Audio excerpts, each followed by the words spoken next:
आज हम वर्ष 13 परमाणु और अणु के बारे में और अधिक पढ़ेंगे।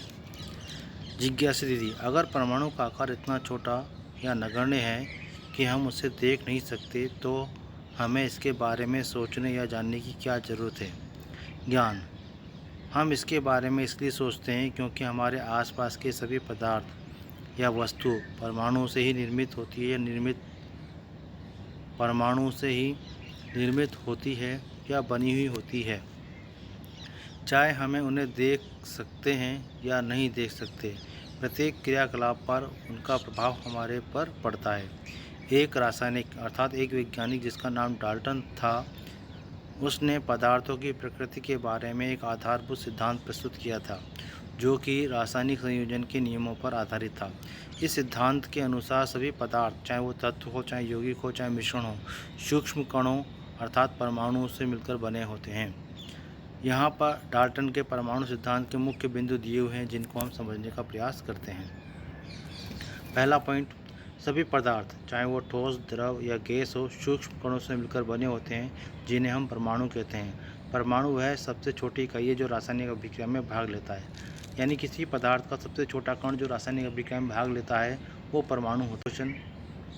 परमाणु अविभाज्य सूक्ष्मतम कण होते हैं। अविभाज्य का तात्पर्य है कि ऐसा कण जिसको और अधिक नहीं तोड़ा जा सकता, जो किसी रासायनिक अभिक्रिया में ना तो सजित बनते हैं और ना ही उनका विनाश होता है। अर्थात किसी भी रासायनिक अभिक्रिया में सूक्ष्मतम इकाई जो भाग लेती है वो परमाणु होती है। अर्थात हम ये कह सकते हैं कि किसी भी रासायनिक अभिक्रिया में ना तो परमाणु बनते हैं और ना ही टूटते हैं, ना ही उनका विनाश होता है। पॉइंट नंबर 3, किसी भी दिए गए तत्व अथवा यौगिक के परमाणुओं का आकार, द्रव्यमान और रासायनिक गुणधर्म सदा एक समान होते हैं।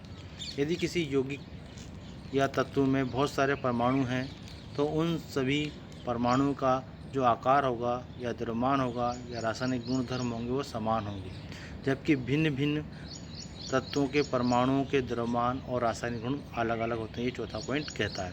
यानी जैसे हाइड्रोजन एक तत्व है, ऑक्सीजन एक तत्व है, तो दोनों के रासायनिक गुणधर्म अलग होंगे, दोनों के द्रव्यमान अलग होंगे। लेकिन अणु की बात करें तो जैसे ऑक्सीजन का अणु है, ऑक्सीजन के अणु में 2 ऑक्सीजन के परमाणु हैं, तो दोनों परमाणुओं का जो द्रव्यमान होगा, आकार होगा और रासायनिक गुणधर्म होंगे वो समान होंगे। इस प्रकार हम तीसरे और चौथे पॉइंट को आसानी से समझ सकते हैं। पॉइंट नंबर 5, अलग अलग तत्वों के परमाणु एक पूर्ण संख्या के निश्चित अनुपात में मिलकर यौगिक बनाते हैं। स्थिर अनुपात का नियम जब हमने पढ़ा था उसमें ये बताया था कि जब परमाणु आपस में जुड़ते हैं तो एक निश्चित अनुपात में जुड़ते हैं या निश्चित संख्या में जुड़ते हैं। पॉइंट नंबर 6, किसी भी यौगिक में परमाणु की सापेक्ष संख्या एवं प्रकार निश्चित होते हैं।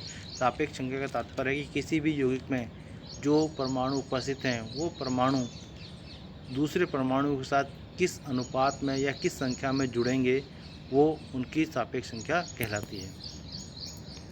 आइए हम यह वर्कशीट के दिए गए प्रश्नों का हल करें।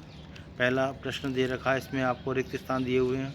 इसमें फर्स्ट क्वेश्चन है, सभी पदार्थ सूक्ष्म कणों से मिलकर बने होते हैं। रिक्त स्थान में मिलकर बने होते हैं आएगा, यानी मिलकर आएगा। सेकंड बी, परमाणु वह सबसे छोटी इकाई है जो रासायनिक अभिक्रियाओं में भाग लेती है, यानी रिक्त स्थान में रासायनिक आएगा। सी, डाल्टन का परमाणु सिद्धांत के नियमों पर आधारित है। हमने पहले ऊपर पढ़ा है कि डाल्टन का सिद्धांत रासायनिक संयोजन के नियमों पर आधारित था, अर्थात रिक्त स्थान में रासायनिक संयोजन आएगा। डी, किसी भी रासायनिक अभिक्रिया में परमाणु ना तो बनते हैं और ना ही उनका विनाश होता है, यानी ये पहले रिक्त स्थान में बनते हैं या सृजित होते हैं आएगा और दूसरे रिक्त स्थान में विनाश आएगा। क्वेश्चन नंबर 2, डाल्टन के परमाणु सिद्धांत के किन्हीं 3 बिंदुओं का उदाहरण सहित संक्षेप में वर्णन कीजिए।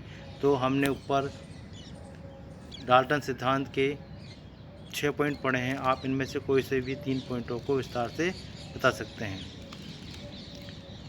इस प्रकार हमने इस वर्कशीट का हल किया। पढ़ते रहिए और आगे बढ़ते